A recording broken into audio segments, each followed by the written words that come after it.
Alright, this is one of those rare occasions where I feel compelled to share my situation. Normally, I handle these things privately, but this particular issue has grown far too complex to manage alone. Let me start from the beginning. In my household, my husband, Bobby, has an incredibly close relationship with his family, especially his parents. His devotion to them runs so deep that he fulfills their every request without question, regardless of how unreasonable it may seem. This unwavering loyalty has started to become a problem. The Bobby refuses to acknowledge it. Every time I try to talk to him about it, he becomes defensive and dismisses my concerns. The main issue, and the reason I'm seeking advice, is that Bobby has always gone above and beyond for his parents. From the very start of our marriage, he's felt obligated to indulge their wishes. I understand the importance of caring for one's parents. I would do the same if mine lived closer. But there has to be a limit. Unfortunately, Bobby doesn't see it that way. Since we both started earning steady incomes, his parents have often asked us for money. The strange thing is, they aren't struggling financially. In fact, they live quite comfortably and can easily afford their own luxuries. At first, I went along with it because, well, they're his parents and I wanted to respect that. But as time went on, I started feeling uneasy. We've sent them so much money over the years, enough that we could have taken a few international vacations by now. I've tried explaining to Bobby that while we're doing fine financially, it's irresponsible to keep funneling so much of our extra income to his parents. We need to start thinking about our own future, saving for kids, buying a home, making significant purchases down the line. At first, he seemed to understand where I was coming from, but before long, the conversation turned into an argument. He insisted that since we're living comfortably, why shouldn't we help his parents out with the extra money? It's not that I want to stop helping them altogether. I just think there needs to be a balance between supporting them and taking care of our own future. That's what I'm struggling with, finding that balance. Bobby, however, remains firm in his decision to keep supporting his parents financially, and it's driving a wedge between us. The situation has frustrated me to the point where I almost walked out during one of our arguments. My anger boiled over when I remembered how his parents treated me in the past. If they had ever made me feel like part of the family, maybe I could be more understanding. But they never accepted me. They weren't there for us when we needed them most.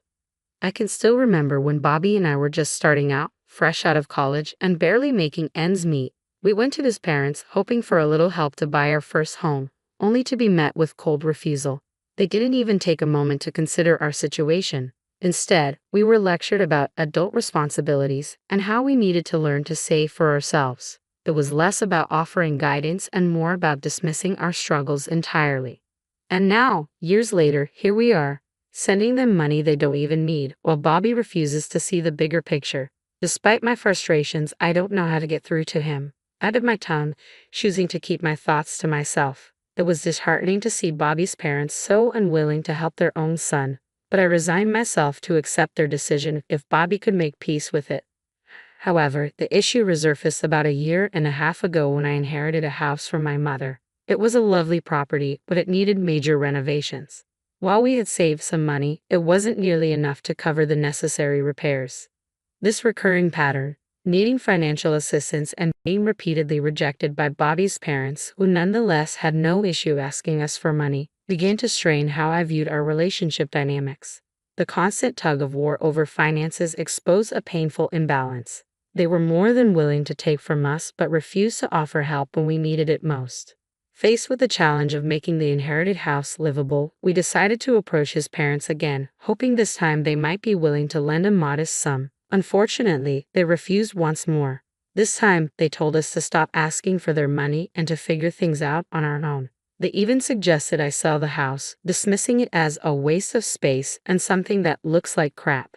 Their words cut deep. This house wasn't just a property to me. It was a cherished connection to my mother, filled with memories and sentimental value. I bit back my hurt and anger, thinking it would be impolite to react at the time, though part of me now wishes I had spoken up. Maybe if I had, their blatant disregard for our situation might not have been so bold. But instead, I chose to let it go. Determined not to let their rejection stop me, I decided to take matters into my own hands. I worked tirelessly, scraping together funds, and poured every bit of my effort into the renovations. Slowly but surely, as I started earning more, the project became more manageable. After months of hard work, the house was completely transformed into something beautiful, a home I was incredibly proud of, a testament to my dedication. A few months later, I finally had the chance to show off what I had accomplished. I invited my in-laws over for dinner to celebrate my mother-in-law's birthday, and by that time, the house looked stunning. I was proud of all the hard work I had put into transforming it and hoped the evening would go smoothly. Typically, our family gatherings are peaceful as long as the conversation doesn't revolve around money, which is always a sensitive topic with them. When they arrived and saw the renovations, I could tell they were taken aback. Their eyes widened as soon as they stepped inside, clearly surprised by how much the house had changed. Internally, I felt a small sense of satisfaction, knowing they hadn't expected me to achieve such a dramatic transformation. They complimented the house profusely, which was flattering at first, but soon their praise began to feel overwhelming. They started inspecting every corner, asking detailed questions about how much everything had cost. At first, I tried to brush it off as natural curiosity. After all, they knew we hadn't had a lot of extra money to spare, and they hadn't contributed a dime to the renovations. But as their questions continued, it became clear their interest wasn't about admiring the hard work. I could feel them tallying up the expenses in their heads, trying to figure out exactly how much we had spent. It was intrusive, almost demeaning, as if the value of my efforts could only be measured by how much money we had poured into the project.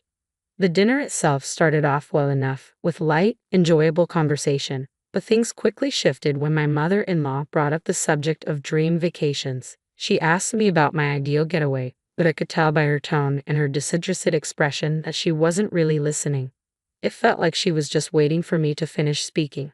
Her sudden excitement after my brief response seemed forced, which only heightened my suspicions. And soon, the real reason for their visit emerged.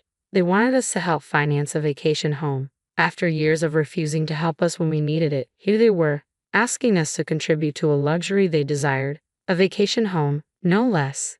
They were well off and more than capable of saving for it themselves, so why were they turning to us for help?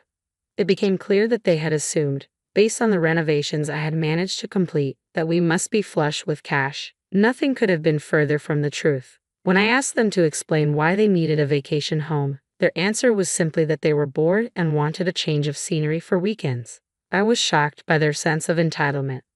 I calmly explained that we didn't have extra money to spare for something so extravagant, but then Bobby's reaction stunned me. He turned to me with a look of disbelief, as if I had just committed a terrible offense. "Spending on my parents' happiness is never a waste," he said coldly, his glare making it clear he didn't share my frustration at their request. I had to be careful with my words, though the situation left me baffled and hurt. Bobby's reaction highlighted a deeper issue in our relationship, our differing priorities and understanding of financial responsibility. Deep down, Bobby knew I was right. A vacation home was hardly a necessity, certainly not a matter of life and death. His father still had a job, and they could easily save up for such a luxury on their own. But instead of doing that, they seemed intent on having us finance their comfort. Then it hit me. Bobby wasn't an only child. He had an older brother, Jack, so why weren't they asking him for the money? When I brought this up, the mood in the room shifted, and I could feel the tension rise.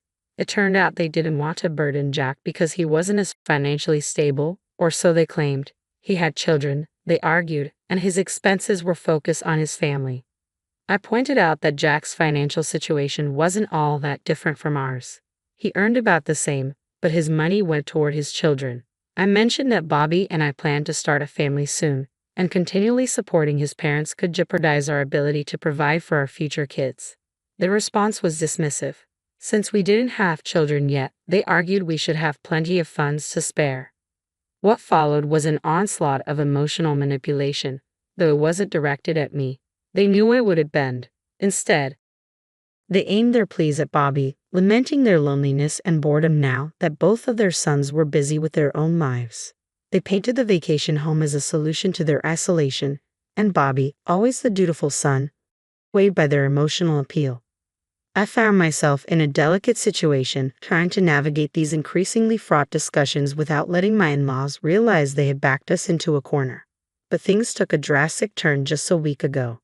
Bobby and I had the worst argument we've ever had. Though it never turned physical, his words cut deep. He told me that the $420,000 he planned to give his parents wasn't just mine to decide on. He claimed he had been considerate in the past by asking for my opinion, but no longer felt obligated to seek my approval. The argument hit its peak when he went ahead and transferred the money to his parents, without any further discussion with me.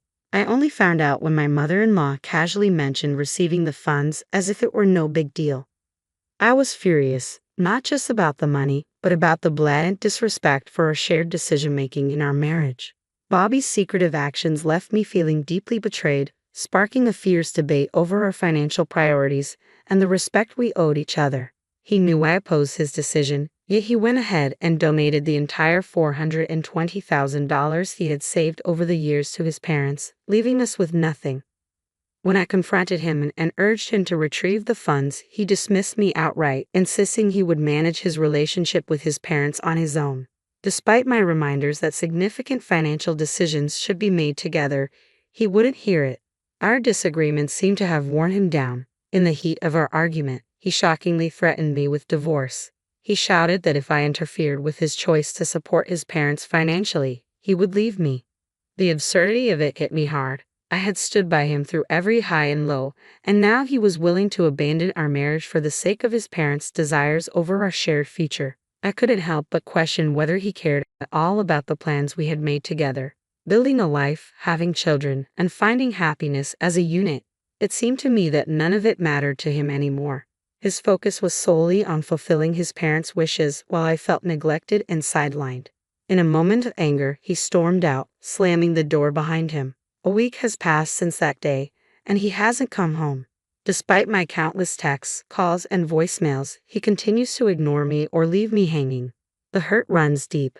I never imagined something like this could drive Bobby away. When I reached out to my in-laws, I discovered he had been staying with them since he left. He hasn't returned home even once. I'm overwhelmed with stress and confusion, grappling with the fear that our marriage could be ending over what feels like a trivial disagreement yet is so profound. As the days stretch into more than a week without Bobby, the uncertainty of our future looms heavily over me. I had reached a pivotal moment. Initially, I was hesitant, unsure if severing ties was truly the right decision. But the ongoing chaos, coupled with the blatant disregard from Bobby and his family, solidified my resolve. If Bobby was threatening divorce, then perhaps that was the inevitable path we were headed toward. So I took the initiative and contacted my lawyer that very morning. During our conversation, my lawyer laid out my options, not only regarding the divorce but also potential legal actions given the circumstances. As we spoke, another stark realization hit me. I no longer wanted to be tied down by the memories within the walls of the house my mother had left me. Once a symbol of her love, the house had become a constant reminder of the tumultuous times with Bobby. Determined to move forward, I made the decision to sell the house. It was entirely in my name, a final gift from my mother, which legally allowed me to sell it without Bobby's consent. The sale turned out to be quite profitable, providing me with the financial security I needed to navigate the legal proceedings ahead. The very next day, after finalizing the divorce papers, I had them sent to Bobby. I knew exactly when he received them because my phone rang almost immediately afterward. It was Bobby, furious, incredulous. He ranted about how absurd I was being, claiming he had been planning to file for divorce anyway. His shock only deepened when he learned about the legal actions I had already initiated. The call was heated, filled with accusations and disbelief, marking a clear turning point in what had become an irreparable rift. Bobby completely lost his temper during the conversation, and as his anger escalated, I realized I couldn't take it any longer. Midway through his tirade, I hung up on him. As the days led up to the court case, I was a bundle of nerves. My mind was flooded with worries about the potential outcomes. What if the court ruled against me? What if I ended up losing everything, including the money? The uncertainty gnawed at me, but I knew I had to push through to see this to the end. Despite my fears about the future, I didn't allow them to overwhelm me. I dressed confidently, put on my best smile, and walked up to the courthouse, ready to face whatever lay ahead. It was the day of the final hearing for our divorce, and to my surprise, everything turned out incredibly well. Not only was I able to keep all the proceeds from the sale of the house, but the court also ordered Bobby to pay me a substantial amount in alimony, fulfilling his legal obligation. This outcome was unexpected, especially receiving more money from Bobby, but it felt justified given the emotional and mental toll his actions had taken on me. Accepting this money felt like a reclaiming of my dignity. The disapproval and shock on my in-laws' faces as the verdict was read brought me a sense of vindication. They likely never anticipated that their manipulation would backfire so severely. They had thought they could exert control over me without consequences, but instead, they ended up losing significantly. Since then, life has been relatively calm. I did receive a harsh call from my mother-in-law who criticized my actions, accusing me of selfishness and lacking the ability to care for others. She even went as far as to say I would never be able to start my own family. Despite her words, I've been able to move forward. I used the money from the house sale to secure a new apartment for myself, where I could finally save without the constant pressure and demands from others. However, a part of me still questions the measures I took. Was taking him to court too extreme? I'm curious to hear your thoughts on this, so please share your opinions in the comments below. The situation took a surprising turn, but I felt it was necessary under the circumstances. As I scrolled through the comment section of my latest post, the range of opinions was striking. Some commenters defended Bobby, questioning what was the big deal about giving his parents $420,000 if he had $550,000. On the other hand, many disagreed vehemently, supporting my perspective. They pointed out that we had been financially assisting his parents for years while trying to establish our own financial security and save for a house. The debate in the comments was clearly divided. A significant number criticized my decision to sell the house and keep the money, labeling it disrespectful, given that the house was legally in my name. However, about half of the commenters backed my actions, asserting that it was exactly what I needed to do in light of the circumstances. So let's open this up for further discussion. Drop your comments below, and let's dive deeper into this situation.